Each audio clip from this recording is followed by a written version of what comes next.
एक कंपनी के लिए उसकी इक्विटी कितनी ज्यादा जरूरी होती है ये तुम जानते ही हो, और कोई भी कंपनी अपनी इक्विटी इतनी आसानी से लूज नहीं करना चाहती। पर शार्क टैंक की सीजन 1 में पीयूष बंसल ने कुछ ऐसी डील्स करी थी जिसमें उन्होंने फाउंडर से उनकी अच्छी खासी इक्विटी ले ली थी, जैसे कि जुगाड़ू कमलेश से 40% इक्विटी, इसक फ्रेग्रेंस से 50% इक्विटी एंड सिड 07 से 75% इक्विटी। तो क्या पीयूष को इक्विटी की कोई ग्रीड है? आप ये बात कर रहे हैं इक्विटी की, कोई ग्रीड नहीं है सर। क्या ग्रीड नहीं है? सबसे ज्यादा ग्रीड करके तो चलो देखते हैं कि पीयूष बंसल को इतनी इक्विटी देने के बाद आज इनके धंधे के हाल कैसे हैं। नंबर 1, इसक फ्रेग्रेंस। ये एक लखनऊ बेस्ड फ्रेग्रेंस ब्रांड है जिनकी ओनर एक ऐसी फैमिली से बिलोंग करती हैं जो खुशबुओं के धंधे में 160 सालों से काम कर रहे हैं। इनकी आस्क होती है 50 लाख फॉर 8% इक्विटी और इनके एसक्यूज होते हैं परफ्यूम्स एंड इतर्स। और इनकी प्राइस के हिसाब से ये एक प्रीमियम ब्रांड है क्योंकि इनकी 50 ml फॉरेस्ट रेम परफ्यूम का प्राइस है 2900, जो कि किसी भी रेगुलर परफ्यूम से कई ज्यादा है जो तुम यूज करते होगे। ये प्राइस पॉइंट शार्क्स को भी ज्यादा लगता है और प्रॉब्लमेटिक भी, क्योंकि इधर का मार्केट ऑलरेडी एक डिक्लाइनिंग मार्केट है और डिक्लाइनिंग मार्केट में हाई प्राइस के संग खेलना काफी रिस्की होता है। किसी भी परफ्यूम ब्रांड की यूएसपी होती है उसकी फ्रेग्रेंस या वो कितने लंबे समय तक चलता है, यानी लॉन्ग लास्टिंग है या नहीं। और इसक के परफ्यूम में ये चीजें कहीं मेंशन नहीं होती कि ये लॉन्ग लास्टिंग है या नहीं, या इसमें कोई डिफरेंशिएबिलिटी फैक्टर है या नहीं, क्योंकि एक हेरिटेज एक्सपीरियंस बोलकर तुम एक परफ्यूम को कब तक ही बेचोगे, जिसकी वजह से एक वीक ब्रांडिंग कम्युनिकेट होती है इसक की। और शार्क्स को पता चल जाता है कि पिक्चर के अंदर क्रिएटिविटी ज्यादा है पर बिजनेस एक्यूमेन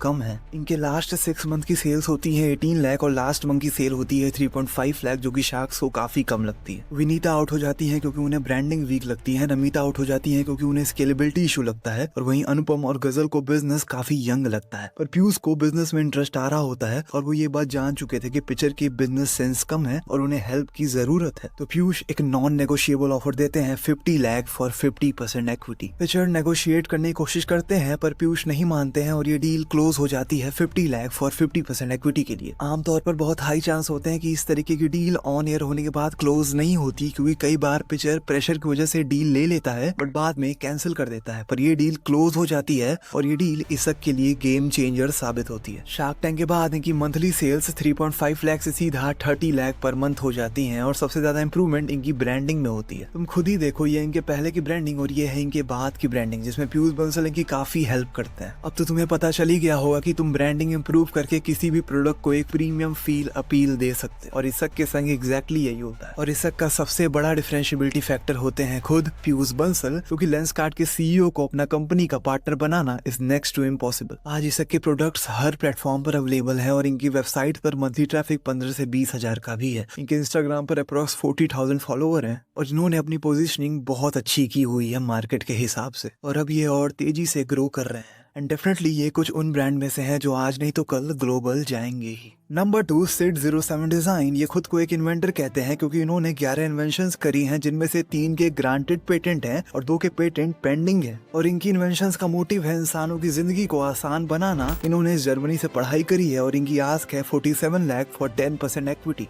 सब कुछ सही लग रहा होता है पर तभी तक जब तक ये अपने इन्वेंशंस दिखाना शुरू नहीं करते। इनका पहला प्रोडक्ट होता है ड्रिल डस्टर, जो कि ड्रिलिंग करते टाइम धूल कलेक्ट करने के काम आता है। इनका दूसरा प्रोडक्ट होता है कप, जो कि फोन के शेप में कोलैप्स हो जाता है। और इनका तीसरा प्रोडक्ट होता है एक डेस्क क्लिपर, जिसमें तुम अपना पर्स हैंग कर सकते हो। प्रॉब्लम ये होती है कि इनके सारे इन्वेंशंस ही हाईली कमोडिटाइज्ड होते हैं, मतलब ये तुम्हें किसी भी प्लेटफॉर्म या मार्केट में बहुत इजीली कम दाम पर मिल जाएंगे। शार्क्स का भी यही कहना होता है, This is a copycat product and a bad one.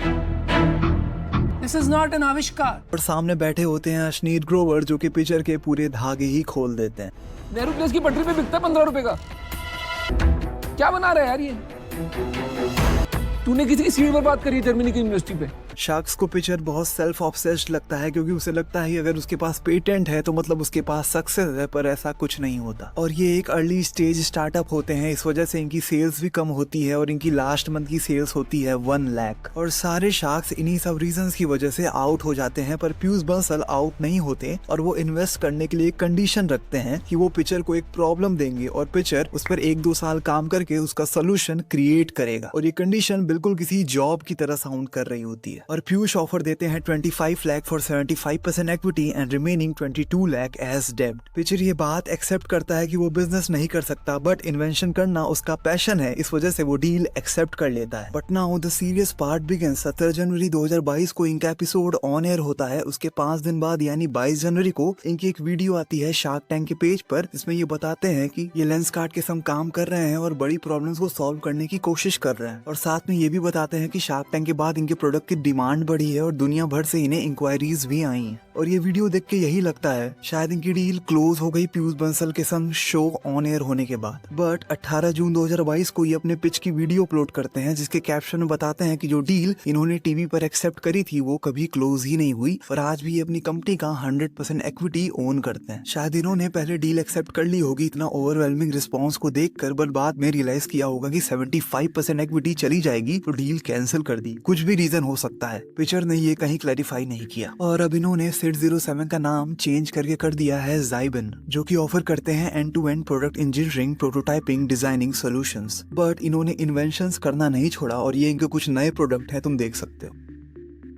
Number 3 KG Agrotech. In short जुगाड़ू कमलेश ये शार्क टैंक के one of the most famous pitches में से एक थी। ये पिच थी मालेगांव के एक लड़के की जिसका नाम था कमलेश घुमरे, जो कि एक किसान फैमिली से बिलोंग करता था। और बचपन से ही कमलेश ने अपने घर में अपने गांव में किसानों को अलग अलग प्रॉब्लम से जूझते देखा था, जिसमें से एक प्रॉब्लम थी स्प्रेइंग ऑफ पेस्टिसाइड्स यानी पेस्टिसाइड्स का छिड़काव। जब भी कोई किसान पेस्टिसाइड्स का छिड़काव करता है तो उसे अपने पीठ पर 20 लीटर की टंकी लेकर पूरे दिन खेत में टहलना पड़ता है, जिसकी वजह से उसके कमर में दर्द, गर्दन में दर्द, स्किन इन्फेक्शन, आई इरिटेशन जैसी प्रॉब्लम आती हैं, जो कि लॉन्ग टर्म में काफी डेंजरस है। और कमलेश इसी चीज को सॉल्व करता है एक 3 व्हीलर कार्ड बनाकर, जिसके जरिए किसान अपने खेत में पेस्टिसाइड्स का छिड़काव भी कर सकेगा और जो काम करने में उसे पूरा दिन लगता था वो काम अब कुछ घंटों में हो सकेगा। कमलेश इस चीज को 2017 में ही बना लेते हैं और इसकी वीडियो सोशल मीडिया पर अपलोड करते हैं, जिसके बाद इन्हें डिमांड्स भी आती हैं, बट फंड्स ना होने की वजह से ये डिमांड कंप्लीट नहीं कर पाते। शार्क्स पूछते हैं कि आपने ग्रांट्स या लोन लेने की कोशिश क्यों नहीं की, तो कमलेश बताते हैं कि ना ही उनके पास इतनी गाइडेंस है, ना ही नॉलेज, बट एक भरोसा है कि अगर उन्हें सपोर्ट मिलेगा तो वो किसानों के लिए जरूर कुछ बेहतर करेंगे। इनकी 3 व्हीलर कार्ट का मेकिंग कॉस्ट होता है 8,000 और किसानों को ये 12,000 में बेचने का सोचते हैं, जिनके लिए इनकी आस्क होती है 30 लाख फॉर 10% इक्विटी। इस कार्ड के जरिए किसान अपने मल्टीपल टास्क कर सकेंगे, जैसे पेस्टिसाइड्स का छिड़काव करना,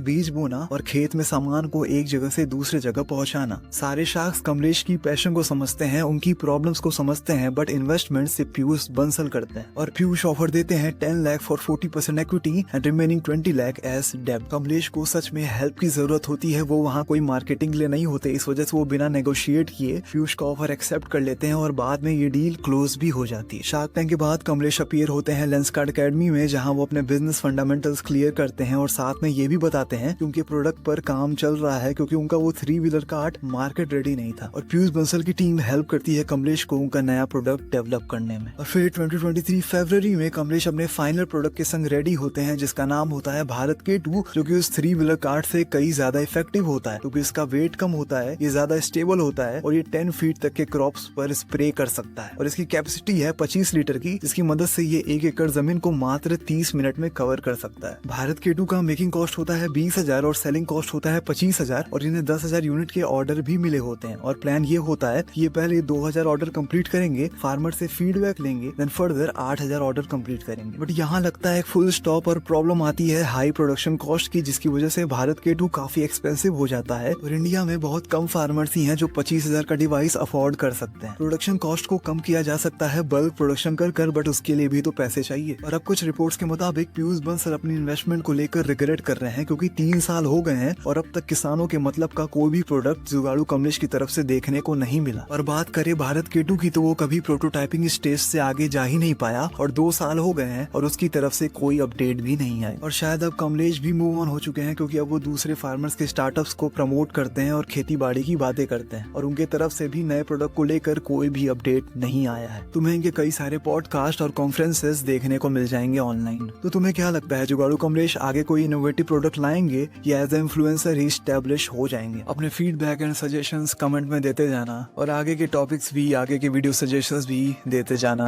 धन्यवाद।